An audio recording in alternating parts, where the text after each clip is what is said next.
Welcome to the Arguing Agile podcast, where we uncover the strategies and mindsets of top-tier Agile coaches and Scrum Masters. Join us as we talk to industry experts and successful practitioners to help you take your coaching skills to the next level. This podcast is for anyone looking to excel in the world of Agile. Let's get started. Meow. This is why I don't do intros, because it's awkward. This episode, we're talking about being a top-tier Agile coach, but also a Scrum Master, but also Agile practitioner. What does it take to be a better Agile coach? What do the top-tier Agile coaches, the people who are sought out for their ability, what do they look like? How are they different? I think vision is the one I would start with. So the idea that the best Agile coaches, I'm talking the enterprise Agile coach, like the people who can wrangle a company segment in the hundreds or above 100, basically. Many teams, they have a vision. And also, now that I just brought this up, now that I allow me to project for a second, there's not a big difference between an Agile coach projecting a vision and quite literally anyone in leadership projecting a vision. I think the most successful Agile coaches here have a vision. They're not just punching the Agile clock. What was it? Can you even punch a clock? Yeah, so this is one of the reasons why enterprise Agile coaches, when they first come in, they follow the mantra of just observe, right? Don't change anything. When they're observing, what they're doing is really establishing not only the brief recent history, but also where are the teams at? Where's leadership at? Like, what's the status quo? And once they have that, which may take a little bit of time, depending on the size of the portfolio or the business that they're trying to influence. Then they need to have a vision, because just simply looking at the teams and saying, my vision is to make sure that everybody follows these Scrum events and ceremonies and whatever else. Yeah.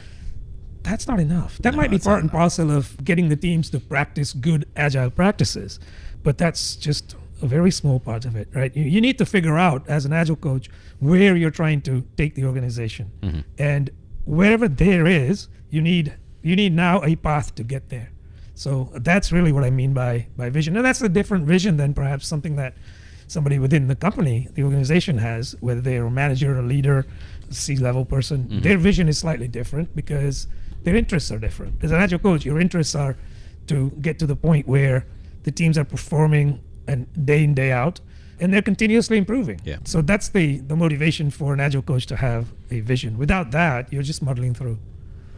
I'm trying to think of places that I've been before where there's been a strong vision for the process. Because that's the segment that I would put in the Agile coach's responsibility, realm of responsibility, area of responsibility. I don't know why I'm even talking like this. This is not a way that I talk normally. It's so weird. But hey, what is the vision for how we all work together? You could say the culture as well, but culture is not necessarily just process. It's part of it. Absolutely. You know. Yeah, and I think as far as Agile coaches needing to have a vision, product coaches need to have a vision. Sure. You're coaching product folks, right? You need to have a vision of where you're trying to get to. What would a vision look like? When you say, oh, okay, I'm a podcast listener, and I'm saying, okay, that makes sense. What you guys are saying makes sense to me. What's an example of what a vision would be? That would be the next jump. It's a great question. So I think that's probably when everybody sits around the table, holds hands, and has a seance. Oh. One of the things you have talk to dead people. Yeah, talk to dead people. I see dead people. And one of the things you got to figure out is who are your allies when in trying to help you with attaining this vision you have. So let me just roll back a little bit. You have a vision. What do you do with it? Right? Is it just in your head? And so that's probably a good place for us to kind of initiate this conversation further. You have a vision. You've got to share it with leadership that hired you. Mm-hmm. Get them on board. And then say, in order for me to deliver on this vision, here are things that I need. And do that very, very quickly as soon as you have a vision established. Because without having those resources, you're not going to be able to be successful in meeting your vision. So be upfront and say, this is the vision. Do you agree? This is why I have this vision. And then you go in and say, okay, here's what I need in order to do this. Mm-hmm. Whatever those things look like, whether it's team members, whether it's tooling, whatever it is that they need, training, or whatever it is. And don't be afraid to level at the leadership there, the C-level leadership, the need to coach them, right? I need commitment from you, Mr. C-level or Miss C-level, right? And that looks like this. Every week we'll meet, every 2 weeks, whatever it is. That's part and parcel of your vision, that you will transform also the leadership, not just the teams. Yeah. Well, you're transforming the process by which people work with one another. So your Right. if I'm going to take this, like you brought up product coach, I almost was not going to bring up product coaching in the conversation here today, but I'm glad you brought it up because it got me thinking that the process that is developed by the Agile Coach / Scrum Master, whatever you want to call it, the process that's developed is like a product. It is like a product, meaning it has, like, there are things you can measure. There are things you can measure. There are things you can try. But both of those, like, you just rolled us to our next category, whether you know it or not. Like, the next category is courage in the position. Like, I think of, and the reason this segues so well is because the product people have courage when they're saying, hey, why don't we try this? The product people are assuming some level of risk when they're saying, hey, we should try this other path, or we should try to experiment with this, or we should try to put some money into whatever to see where it works out. The process people, meaning the Scrum Master here, is going on the same road, except I kind of would argue their product of the internal process, like the company, unlike a product where we're like, you need external people outside the organization to buy it and to buy onto it and whatever, you need to find their problem to seek it out. Like the process, it costs you nothing to change the process. I mean, it costs you because if you go down the wrong road or whatever, it costs you productivity or time or whatever. Sure, there's that. But I'm talking like you don't need to spend actual dollars. Or again, if you're running with the cost-based financial model, all this stuff is invisible anyway, so it truly is zero. But it's funny money. Yeah, But having the courage to say, hey, let's try a change to the process. And then when you're saying a change to the process, you're saying a change not just to one specific team or whatever, because you can't make an improvement to one little part of the ecosystem. You basically, like, you have to improve the bottlenecks. Like, it's a whole throughput type of thing. You have to improve the bottlenecks in order to make an actual difference in the whole system. Right. So you have to have a systems thinking of the whole process across the whole organization, like down at the team level where maybe you are parked as a Scrum Master, but again, all the way up to the business intake level or the highest levels of business, if that's the C level, whatever your business segment is, in order to lobby for and pitch those improvements or even attempts at improvements or even getting everyone together to agree that there are problems. Absolutely. That's courage here. That's a value. Principle? Value? I don't remember. It's a value. Now look, with courage, right? Any change you want to make requires courage. The hardest thing in the world is to go into an organization, whether you're at the team level or at the higher level, it doesn't matter, and go in and say, see all this stuff that you've been doing? Yeah, it's not working for you, right? Yeah. Here's my suggestion of how you work. That takes courage.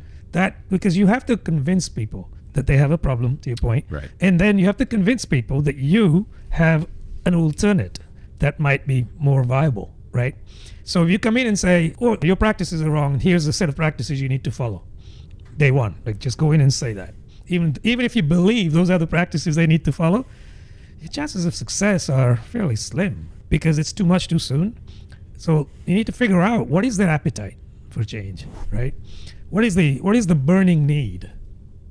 And then tackle that in an order, right? Mm-hmm. So it's not necessarily even where you get the maximum return on those changes. You don't just say, we're going to do A, B, C because A gives you the maximum impact. Right. It's perceived impact. Right. Even if it's small, but if it's perceived as you being the change leader, you're coming in and recommending practices that other people notice, that's worth it. That's even though you're not getting the maximum benefit out of that specific change. Maybe it's another change later on. Yeah. But that paves the way. The initial work paves the way for future changes. So you got to figure all this stuff out, right? And then go in and say, here's the vision, but in order to get there, we're going to try this first, right? And the focus really should not be do it this way. Go in and dictate that. Yeah. So you have a credibility issue right away. People are going to say, I've worked here for 8 years or 30 years or whatever.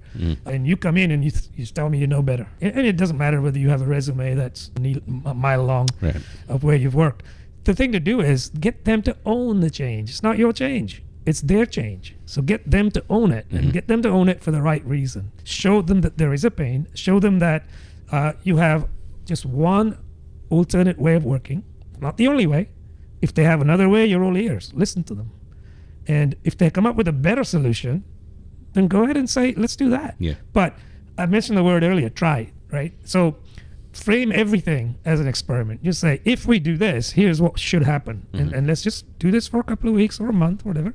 And we'll regroup and evaluate. And if we're seeing things move in the right direction, we'll continue that. Or if we're not, I'm happy to just stop at that point. And maybe we'll come up with a better way collectively, right? So courage is central to all of this. You have to have the courage to talk to the C-level folks and ask for what you need. You have to have the courage to talk to the teams and convince them they have a problem, and then they should try something that you suggest as an improvement. But all along, be open and say, what do you think we should do, right? Have you tried this? If they say, no, we haven't, can we try that and see how it works for us, right? Yeah. Yeah, like the more that I'm listening, the more that I'm thinking that the product mindset is at play here in the Agile Coach / Scrum Master, saying, hey, when you're saying, hey, have we tried this? Hey, have we tried that? I mean, really what you're doing is you're employing a business analysis method of mapping out the border of the problem. Yes. Tell me what you've tried to solve the problem with, or tell me with what methods you've tried to solve the problem before. So you're kind of mapping the edges. You're trying to find the edges of the puzzle so you can kind of construct the solution. And you're not the only one. You're not trying to do it by yourself, because solving organizational problems is not a one-person effort. It's going to require everyone. You know what I mean? The teams are the only people that are going to be able to solve their own problems. Right. Given, however, you're the one prompting them to put that puzzle together. That's correct. Yeah, and don't think you have the solution necessarily, or potential solution. Sometimes the best solutions come from the teams. So just ask them, pose the problem, and say, how do you think we should solve it? Right. If they come up with a few suggestions that either you don't believe will work, or they've tried and didn't work, or whatever, or they don't come up with any, then feel free to suggest something, but ask permission. This is one of those things that you'll see coaches do. They'll say, would you mind if I make a suggestion, right? Why do you do that? I mean, you've already been hired as an Agile coach. Why don't you just go in with arms flailing and say, do this, right? You don't do that, because it's building trust, right? You're trusting them to own the solution when you say, what do you think we should do? What have you tried, right? Can we try this? May I suggest something, right? And if they say yes, it means they're open to your input. If they're open to your input, they're going to value what you have to say. Otherwise, they're going to say, well, here comes a so-called expert. Last 3 didn't last, right? Why should this one be any different? So be upfront, ask permission, and then go in with something small, treat it as an experiment, and monitor that constantly. The thing in this category of courage that can't be underestimated is asking for things from your leadership. Like very rarely, like people will occasionally say, like, you're going to be managed by your manager, but you also need to manage up. Manage up is not something I have heard in the Agile community very often. The idea that, like, you need to keep your manager on track. And I haven't heard that very often. Like, I put that into this category as well, this courage category. It does take courage. I mean, you see some Agile coaches, Scrum Masters, just say, we can't really manage them. Right, yeah. They're the ones that hired us. Yeah. It's precisely why you need to manage them, because they have different notions of what success is, right? And they're bringing you in to validate their notions, and feel free to knock them down, but do it in a way that, is palatable, right? It makes sense. That's an interesting one too, because I've seen quite a few Scrum Masters that are unwilling to question the people that own the budgets, or the people that hired, like contract Scrum Masters. They're not willing to question the people that hired them, basically, or maintain their contract if their contractors, that kind of stuff. And that's a failing of courage. Like, these people brought you on because you're the expert. They believed, ED, past tense, that you were the person that could improve their program, or that you could make a breakthrough where all the rest of the people in that spot didn't. And you may very well find out that, like, they are the problem, or leadership is a problem, or someone not at the team level, someone who is not your peer, basically, in the organization, is the issue. You're absolutely right. I see all too often lots of Scrum Masters just checking the boxes. Hey, I'm facilitating this daily stand-up, I'm doing and facilitating the review or the retro, and that's it. That's all I do. This segues into a couple of different categories. In different podcasts, I brought up a concept that, like, I just barely touched on it, and then we moved on because we didn't really talk about it very long, where I was like, as the process person and the person that is charged by the teams with stakeholder communication, like radiating the message out from the teams and helping the teams better help the organization understand what they're working on, what the priorities are, what's next, that kind of stuff. I was like, you need to communicate like a doctor. Like, if you ever go to a doctor's visit and the doctor's like, oh, you hurt your arm? I'm going to touch your arm now. Is that okay? Okay. Does it hurt when I go like this? Does it hurt when I go like this? What about whatever? And, like, they're basically narrating their actions every step along the way. This is what I'm talking about. Only the Scrum Master or Agile Coach equivalent thereov. Everybody that's they go a great to. Analogy. I love that analogy, because you're right. I mean, that's exactly what happens, right? The other party, in this example, it's the patient. It isn't simply told things, because they're not going to receive things very well. So Right. the doctor makes sure that they communicate well, including the reasons why. I'm going to raise your arm above your head to see if that makes the pain worse. That's why they're doing that, not just doing that for the heck of it, right? So it's the same thing. Yeah, I agree. I think that's a critical skill set with Scrum Masters and Agile coaches. Yeah, the funny thing about a doctor is like you don't really realize that they all do this until you get one that doesn't do this well, and then you get your doctor with the bad bedside manner. Which is funny because like the whole profession has attributed this set of communication skills, which that you or I might know is like, well, it takes real work to get your communication skills to the point where like everyone in your career field is kind of looked at the same. Basically, where like I guess what I'm saying is it takes a lot of skill to get to the point where just outside observers look at your positioning and they don't see anything different from the last person because everyone's communication skills are up to the same. They're all raised to the same bar. I think of the Scrum Masters and Agile coaches being the ones that have deep connections with people throughout the organizations because they're deploying the tactic of one-on-ones. They're having regular one-on-ones with all of the key players and whatever team members and stuff like that. But they're figuring out who to have one-on-ones in the organization, and they're building influence along the way. And that kind of stuff is invisible to everyone else. Right. Which is funny because it's just as invisible as the topic I'm talking about now of, oh, the doctor has good communication skills. Yeah, completely agree. So when we do come across that odd doctor who doesn't have good bedside manner, that's equivalent to the Scrum Master who's simply checking the boxes, right? That doctor's going to come in, do a cursory examination, obviously other than something that's really acute, if you're falling over with a heart attack, that's a different thing. And they're just going to take your word for what you say and say, here it is. Here's a script. Take 2 in the morning. Or call me in the morning. Take 2 now. If it hurts more, take 2 more. That's it. People are different. But to your point about in that profession, the medical profession, pretty much most doctors have those skills refined. Mm-hmm. That's why they call that practicing medicine. They practice it. And it's not just book knowledge or technical skills. It's all of these things too. Yeah. They actually get graded on that. I was gonna say it's also years of scrutiny as they go through their training and all that kind of stuff. Years through the process. Very true. Oh boy! Like, did we just hit on an internet landmine of Scrum Masters having to go through some kind of professional residency type of? Oh no! I'm not ready to be making statements like that. Although I will say the whole concept of the Scrum Masters or Agile coaches or whomever, I don't think that's the correct way to use that. The whole concept of them having one-on-ones and building influence in the organization, I have never seen that built into a metric. Like, hey, it's the end of the year. We're judging you based on our corporate metrics that you don't pay attention to. And then in December, when you know that your yearly review is coming up, you start scrambling to check your boxes or whatever. Like that kind of, that kind of like yearly performance review kind of stuff. I don't think I've ever heard of anyone saying you've had X number of one-on-ones. You know what I mean? That's primarily, I first of all, I agree with that. But primarily, I think that's because these kinds of techniques aren't really known all that well in management. Leadership hopefully get it. Management don't. They're not known and they're not valued necessarily. Why do you have to meet every week? Right? Let the person develop code. That's what we pay them for. I think an astute Agile coach or a Scrum Master knows what to do and doesn't necessarily advertise they're doing that. Oh boy, you can even say like your segment of leadership in your organization might even understand why it's important to have these, but because you're taking developers away from coding when you're having your one-on-one, taking your developers away from being productive, even your leadership might be undermined by corporate level metrics and goals. Like the manager, director of development might be like, oh, stop having so many hey, instead of having one-on-ones with my people every other week, whatever, once a sprint or whatever, can you do that like once a quarter? Because that's a lot of time if you look at it. It's 1 hour every sprint with every one of my people, and there's 6 people on your team, so that's 6 hours. It's 3 hours a week, and then that averages out to this many a year, and we're losing this much productivity. That's the way they would paint it. Losing. Exactly what they do. You're right. They extrapolate the heck out of it, and they go, oh, you're wasting a sprint every month or whatever it is. Right? And they could be developing code during that time.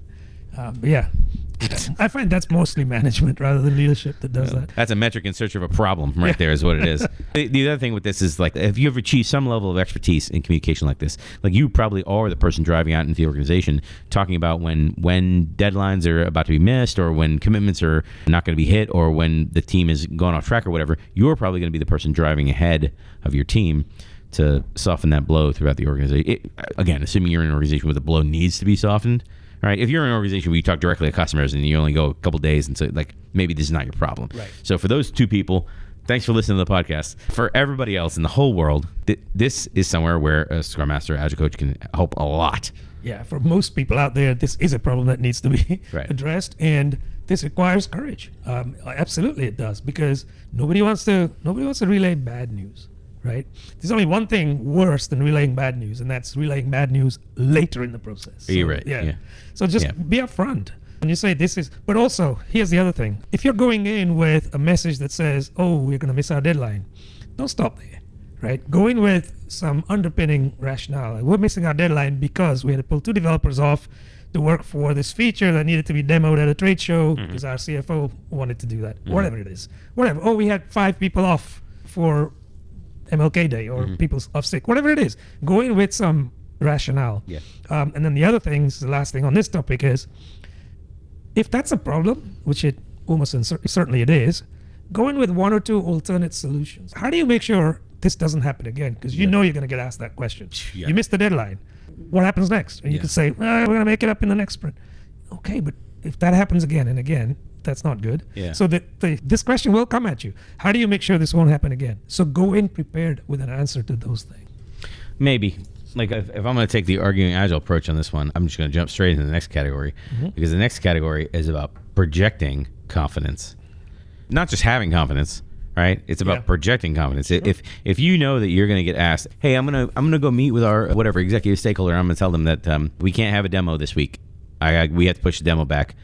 Maybe we can't have a demo this sprint, for example. We got to push a demo to next sprint. Push a demo for a couple of days. Doesn't matter what it is. Right. And it's not a matter of people are out, vacation, sick. It's not a matter of that. It's a matter of we found something, or we've evolved our understanding of the way things work, or we ran into some kind of technical blocker or something like that. The projecting confidence part of that is, first of all, don't try to BS them, right? Just tell them the flat out truth of, hey, we ran into this technical blocker. It ended up being more complex than we thought it was. The typical time that something like this will happen is when either we're working, it's funny, it's an extreme or another. Either we're working on legacy code, and changing one piece of the legacy code sends you down a rabbit hole of cascading problems that you have to either be very careful to fix, or you have to just fix them all, or you have to go change the way you're going to do things in the first place. And the other side of it is working in some brand new technology that nobody knows. You know what I mean? And we're developing it for the first time, or maybe we're proof of concepting something out with a new technology that we've never worked with before. Like, it's one of those, like a very, very old stuff, very, very new stuff is usually where you have that kind of problem of, hey, we said we were going to do this, and then when we got in there, we realized it was a lot more complicated. We need to slow down, take a little more time to figure out how we're going to do it, and because of that, we need to push the whatever the deadline deliverable, whatever it is. That's a pretty good situation to be in if you have rationale like that, because that's not going to be badly received. There's a reason why you've missed it, and you haven't really missed it. You're just simply delaying it, and that's because you've learned something. And that learning means what, right? That learning means you pause and you pivot or whatever it is. Those things are quite well received most of the time, right? Because what's the alternative? Just like be a blinkered horse and just drive through and know it's going to fail? No. Yeah. So again, don't wait until a certain time, which is often misinterpreted in Agile as the last responsible moment. Right. If you've learned something like this, wave the flag early. Just say, we're going down this path. Here's what we've learned. We're going to pause. That means no demo this sprint. And if you do that, I don't think you can go wrong. I think most of the time leadership's going to say, okay, we understand why. Yeah. Right? That you may get questions if you're not clear about your messaging. If you say, we've learned something new, caused us to pivot. What have you learned? Right? What's next? How big is the pivot?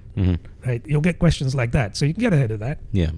Well, also, you shouldn't be the only one. Agile Coach, Scrum Master, like, you can go a long way towards helping move those conversations along in a productive manner. However, the 2 examples I just gave are pretty much product-centric examples, so you shouldn't be the only one in that conversation. Sure. And again, it goes a long way projecting confidence when you partner with somebody else, because now it's 2-on-1, and that should help you with your confidence a little bit. Yeah, agreed, absolutely. Strength in numbers. There is. I mean, so there's some general stuff to help here. Let's say that you're developing the process, right? Let's say it's not something product specific. Let's say you're developing, like for example, I'm leadership and I'm saying, hey, how come this new team that I created a new team for this new whatever. I split a couple people from team A, a couple people from team B, and I created a new team C. But team C seems to be not advancing very quickly. Maybe it's taken them 3 months and they're still not really producing. They can't get stuff finished sprint to sprint. That kind of pretty typical problems. If something is process related, I think you still can project confidence. Like you can still project confidence, but projecting confidence in this arena requires you to have evidence behind you. You need to have data behind you is what I'm saying. So if you're an Agile coach or Scrum Master, like having that experiment log that we talked about way at the beginning, that really helps you to say, hey, these are the things that we tried. These are the things a typical team needs to do. Yeah, I agree. I think evidence is key here, right? Otherwise, it's just your opinion. Yeah. Right? And everybody has those multiple opinions usually. So go in with evidence, but also don't forget to go in with some knowledge that you have that others may not have. Like, for example, that you cited, Team C pulled together with bits and pieces from A and B. Go ahead and show that teams need to go through a certain process, right? The Tuckman's model. But so if you explain it like that and there's rationale, people can understand it. If you just say, well, they need time, and then next time it's the same thing, right? They need time, that's not going to fare well. Right. Yeah, I tell people this all the time. I was like, you're either going to run out of money for whatever you're funding the team from is going to run out of money, or you're going to run out of leadership patience. And then, like, those are very real. You can call it political capital, whatever you want to call it, but like, you're going to run out of it if you don't show some kind of progress. Confidence aside, you can do a lot when those people are asking questions by having confidence in understanding that where you're leading is the right way to lead. But at some point, you're going to need to show evidence. Absolutely. I think the earlier you show evidence, the better, right? Otherwise, it'll be misconstrued as you kind of just, either flying by the seat of your pants or trying to wing it. Yeah. And that's never a good thing. Well, hopefully you won't have to do that if you have a vision. And if you have a vision for every team and how every team kind of weaves together in service to the larger organization, then you won't have to wing it. Because like winging it is like, that's a surefire way where projecting confidence starts breaking down because you're not sure anymore. Correct.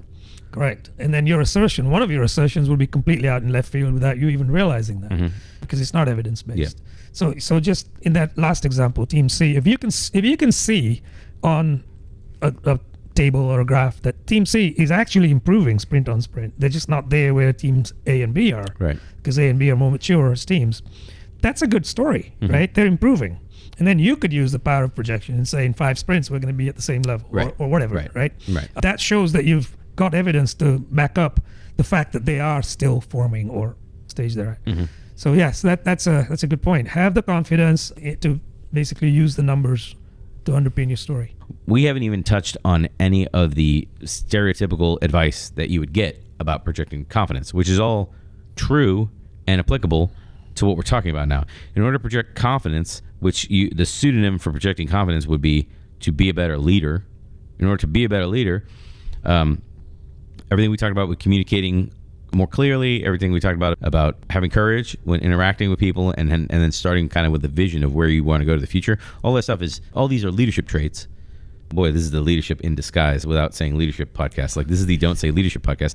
In order to project confidence, you have to have all that stuff, but also the presentation has to fit all the rest of the categories. This is where I'm going to get, if I'm going to get dinged for anything I'm saying, I'm going to get dinged for this category because I have an internal, I think earlier in my career, I had an internal bias because you had there are those, if you think about your stereotypical car salesperson, they're like, hey buddy, hey guy, and then they smile a lot and they're always positive and upbeat and that kind of stuff.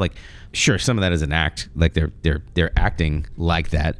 However, some of that is genuine traits that you need your leaders to embody. You need them, generally speaking, to be positive people. You need them to be the ones with the most. I think the same thing. I think of your product people. You want your product people to be the most energetic people when it comes to talking about the vision and future of your product. Hey, absolutely. Enthusiasm is infectious. Right. If you don't have it, people are going to certainly notice very clearly the lack of it. Right. And that also is infectious. So you really got to rally your team around your way of projecting confidence in this example, right? And having that. And I don't think it needs to be necessarily practiced or fake or anything. I mean, if you're a product person, you're a product person for a reason. You know, that's the path you've chosen. Same thing with an agile coach. You're there because you genuinely care about improving teams and improving the process, right? So just don't hold back. Don't hold back and say, well, how is this going to be interpreted? Maybe I'm the only one saying all these things and nobody really cares. You need to be evangelist here, right? This is why I want to do a whole podcast on Carol Dweck's mindset book, because the idea is there's some people who say, well, I just can't, like the people who complain a lot or gossip. You know, I mean, backbiting is another, like tiny little bad behaviors that leadership will see and they'll kind of identify and be like, well, I don't know about this person, that kind of stuff. People will say, well, I can't change. Like, that's just who I am. You know what I mean? People who are negative people, like, that's just who I am. Well, like, if you read that book, you'll start to realize, like, yes, you might have been raised that way, or you might have these traits in your personality or whatever. But that doesn't mean that doesn't mean those behaviors, no matter how deeply ingrained they are not changeable. And that book is what it's about. That book is what all that kind of thinking is about. You have behaviors, you consciously are aware of them. I guess that's step one, to become consciously aware. Yeah. And then you have those behaviors, you can change them. Even thinking that you can't change them is a mindset, and you need to overcome that. So maybe you're like, I've been with quite a few project managers across my career that are like, they think negatively, you know what I mean? They always expect dates to be missed and stuff like that. Like, there are ways that you can overcome these things. This is the only reason I bring this up, because it's like only tangentially related to what we're talking about, is if you find yourself with these traits, you can't overcome them. You just need to put in some work to overcome them. Yeah, I think we're squarely now in the domain of emotional intelligence and being self-aware. Yeah. So if you're not self-aware, you're really just going out like a molecule in Brownian motion, just at random, right? So the first step, to your point, self-awareness, right? And then realizing what you are, where your limitations are, and where you want to improve. I agree fully that the traits that you have are plastic. They can be molded, right? You just need the motivation to do it. Right. And I want to close this podcast with the last item that I had written down, which is do it with questions. Communicate with questions. And in the realm of being a good Agilist, Scrum Master, Agile Coach, whatever, the idea that you probably do have the knowledge, especially when you get a couple of years in, you probably do have the knowledge to tell people, well, you should do this. You should change your process and do this. However, that is almost never going to work. Right. So it's for several reasons. Which is super frustrating to me, because I'm like, well, it's super frustrating to me. I think, I could be wrong on this one, that is also super annoying to like business leaders who would just prefer to just snap their fingers and solve the problem. Like, wow, I'm gonna pay you as a consultant. I'm gonna pay Brian and Ohm's software development company to come in and fix things for me. Why do I have to go through 3 months of my team forming and storming before you start figuring problems out? Well, because like your team has to go through these processes. They got to learn to work together. I could tell them, hey, you need a working agreement, and you all need a definition done before you put stuff out. And this is how you should go through the phases to decide. Like, I could tell them that, but like the first time they run into any kind of hurdle or obstacle, they're going to say, oh, this doesn't work for us. And they're going to abandon it. And they'll never try it again, probably. Right. Yeah, I agree. And they'll need blame to own it. And they'll blame you, because you're the Agile coach who said that to do this, right? Absolutely. So I think what's underlying all this is they need to own the solution, right? That's step 2. Step 1 was they need to recognize they have a problem. Right. You can help them with that, but step 2 is they need to own the solution, right? So leading with questions is an excellent way to do that. Mm-hmm. So instead of telling them, well, you should have working agreements, you say, what if we had a set of rules that we all agree on how we're going to work together, maybe like a social contract, right? And they may ask you questions. Oh, well, what would be on that, right? And you could potentially suggest 1 or 2 things, like, well, how about we start with meeting etiquette, right? We can put that on there. Like, for example, no meetings after 4 p.m. Eastern or something like that. Mm. Something that that it's not going to be earth-shattering to them to implement that. Yeah. And then empower them by giving them a blank canvas and say, ideate away. What would you like as your own internal team agreements? Now they own the solution. Yeah. Now, whenever they come up with those things, have them talk through those instead of knocking something down, right? Because somebody's going to come up with something wacky occasionally. That's okay. It's coming from the team. Let the team decide what to do with it. So yeah, starting with questions is a great way to go. Even if it's a suggestion from you, right? It shouldn't come across as a mandate or an order. It would be along the lines of, There's this one way of working that I've seen in the past. Do you think that might work here? Yeah. Right? Yeah. There's always questions. Ask questions. Yeah. I want to ask you a question about asking questions. So do it with questions. Like your communication style, try to shift it into a more asking questions. That fits completely in line with projecting confidence, because you certainly can project confidence, but like I would say annoyingly project confidence by asking questions. People are like, just give me the solution. Like, well, what would it solve if I just give you this? You can be really annoying with this, but projecting confidence, better communication skills, communicating like Dr. All That, courage. However, the one that kind of grinds in my brain is challenging through questions versus projecting a vision, because at some point you're the leadership representative of our process, but now you're trying to get the teams to align to certain agile concepts. I'll call them concepts, values, principles, whatever. So you kind of know which direction they should be moving, and you're projecting a vision for the future. So how do you, like, a vision is like telling, unless you're getting everyone together to work through a vision together, which even in that case, you'll still kind of be suggesting. Like, so how do you consolidate asking questions with your projecting of a vision? Great question. So first of all, let's just make the difference clear about the difference between projecting a vision from a process perspective as opposed to coming up with a product vision. That's a different thing, right? Because that needs to be ideated among various people. As far as the process vision, if you have that in your mind, you need to be very clear about showing people what that is. This is not up for debate at that point necessarily. What you can do is this. You can say, we're here. We want to be here, right? So it tells people where you want to try and get to. Now, you put in some stepping stones along the way, and you say, in order to get there, we need to get to this first, marker, if you will. Mm-hmm. How do you think we can get there? That's a different question than what's our vision, right? They already know the vision. They already know that, and you've already put some dots in that say we need to do this, right, in order to get there. Mm-hmm. But you're not now dictating to them how they should do that by asking the question, what do we need to do in order for us to get from where we are today to this first little mile marker, if you will, right? What are some of the things we can do to get there? That's questioning the team about coming up with brainstorming ideas, etc. That's not necessarily dictating, but that's telling them what the vision is up front, though. Mm-hmm. So they're trying to come up with suggestions and solutions that fulfill that vision. So I'd say be very clear about projecting confidence on the vision. You own that. Mm-hmm. You need them to own it.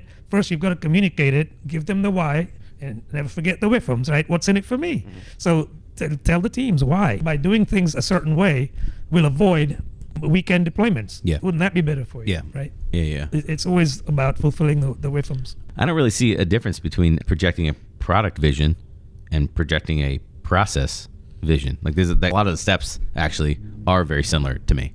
They're similar. I guess with the product vision, I was thinking you might actually get some feedback in from maybe even customers. I think the same thing with process. If your process vision has you transitioning from sending out random release notes to random people or whatever, now you're going to find someone from your customer base that is representative of that persona to present the work to. Every time a segment of work is done, whatever that segment, that feature, story, doesn't really matter. The point is the where that rolls back up.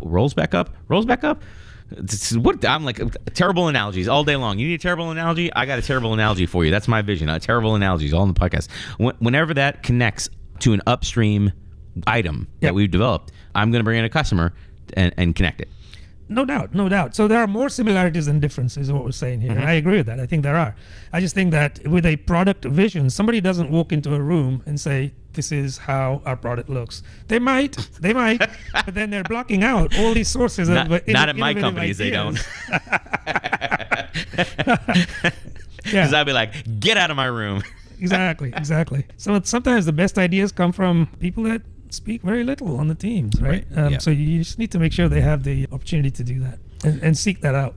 For a podcast that I didn't really think we were going to get much out of, we ended up going really, really deep. The idea is, if you want to be a better Agile coach or Scrum Master, let's develop a vision of what the future looks like for you, right? So you are living in the moment, but then everything in the future you're projecting towards. Yep. You have the courage to deal with all the problems that you're dealing with. You are communicating, having the courage to communicate, and you're communicating your vision. You're projecting confidence in the last three categories. Project confidence in your vision, confidence in your communication method, and in your ability to engage on topics, and then your communication style in all the above is a more collaborative one. Oh, yeah, I used the word collaborative.